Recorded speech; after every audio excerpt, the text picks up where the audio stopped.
আপনার কাঙ্ক্ষিত যে আসন সেখানে এখন পর্যন্ত ফলাফল জানা যায়নি, কি পাচ্ছেন বিএনপির টিকিট। এই যে অনেকগুলো আসন এখন পর্যন্ত ছেড়ে রাখা হলো, সেখানে আসলে কাদের সাথে সম্ভাব্য জোট হতে পারে বা সে আলোচনা কতদূর এগোলো সেটা একটা। এর পাশাপাশি কিছু কিছু ক্ষেত্রে দেখা যাচ্ছে যে রাস্তায় আগুন জ্বালিয়ে টায়ার জ্বালিয়েও অনেক ক্ষেত্রে যারা মনোনয়ন পাননি তাদের সমর্থকরা প্রতিবাদ করেছেন। সেই দিকটা আসলে বিএনপি সামাল দিয়ে উঠতে পারবে কিনা? দেখুন, জোটের সঙ্গে তো আলোচনা হচ্ছে। জোট বলতে যারা 15 বছর বিএনপির সঙ্গে নানান সুখে দুঃখে বিপদে আপদে মামলা হামলায় বিএনপির সঙ্গে ছিল, তাদের সঙ্গে আসন ভাগাভাগির একটা ব্যাপার আছে। নতুন করে আবার অন্য কোনো দলের সঙ্গেও জোট হতে পারে, এই আলোচনাও আছে, শোনা যাচ্ছে। সো যেই 63টা আসনে এখনো মনোনয়ন ডিক্লেয়ার করা হয়নি, সেখানে ম্যাক্সিমামই জোটের আলোচনা বা জোটের চাওয়া আসনগুলো আর কি।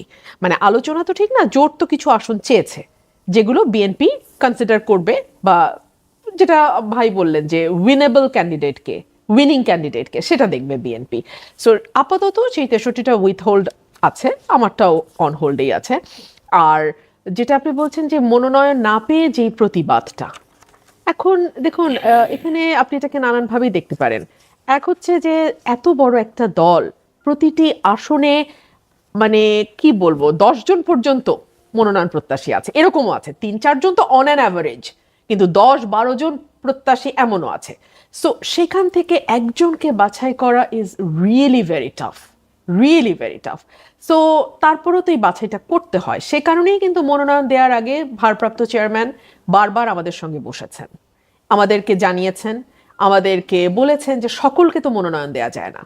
300-র মধ্যে আমি কতজনকে, 300 জনকে দিতে পারবো, এর বেশি তো আমি দিতে পারবো না, কিন্তু দলে অন্য কোনোভাবে তাকে প্রোভাইড করা হবে, এগুলো বলা হয়েছে। তারপরেও যদি রাস্তাঘাটে এভাবে টায়ার জ্বালানো বা আগুন দেয়া নেতাকর্মীরা আবেগের বশে হয়তো করছে, তবে এটা খুব বেশি দিন এটা লিঙ্গার করবে না। নেতাকর্মীদের আবেগটাও তো আপনি সম্মান করবেন, কারণ দেখুন এই নেতাকর্মীদের জন্যই কিন্তু এক একজন মনোনয়ন প্রত্যাশীদের 1 নাম্বার 2 নাম্বার 3 নাম্বারে চলে আসে।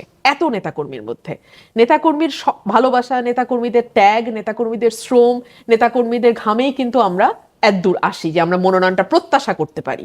সো তাদের তো নিশ্চয়ই মনটা খারাপ হবে। নির্বাচন যখন ঘনিয়ে আসে অনেকে স্বতন্ত্র হিসেবে প্রার্থিতায় চলে আসে, নির্বাচনে প্রতিদ্বন্দ্বিতা করেন, সেটা আসলে বিএনপি ঠেকাতে পারবে কি? এটা না আজকে মাত্র মনোনয়ন তো না, প্রাথমিক তালিকা বলছেন আমাদের সম্মানিত সম্ভাব্য তালিকা, প্রাথমিক তালিকা। তো প্রাথমিক তালিকা আবার সেক্রেটারি জেনারেল এটাও বলছেন যেটা মানে অ্যাডও হতে পারে, আবার এখান থেকে চেঞ্জও হতে পারে, আবার নতুন কেউ যুক্তও হতে পারে। আর 63টা আসন তো এখনো ডিক্লেয়ারই হয় নাই। সো এত দ্রুত আসলে কে স্বতন্ত্র দাঁড়াবেন বা কাদের দাঁড়ানোর সম্ভাবনা আছে এটা বলাও কিন্তু খুব ডিফিকাল্ট। আর এর মধ্যে আমি দেখলাম যে নারী প্রার্থী যদি 5% বিএনপি রাজি হয়, যেহেতু শাহেদ আলম ভাই কয়েকজন নারী প্রার্থীর নাম বললেন, 9 জন প্রার্থী এখন 5% পর্যন্ত। 5% যদি 10 জন, তাহলে এখনো 5 জন কিন্তু বাকি আছে। সো এটাও মাথায় রাখতে হবে।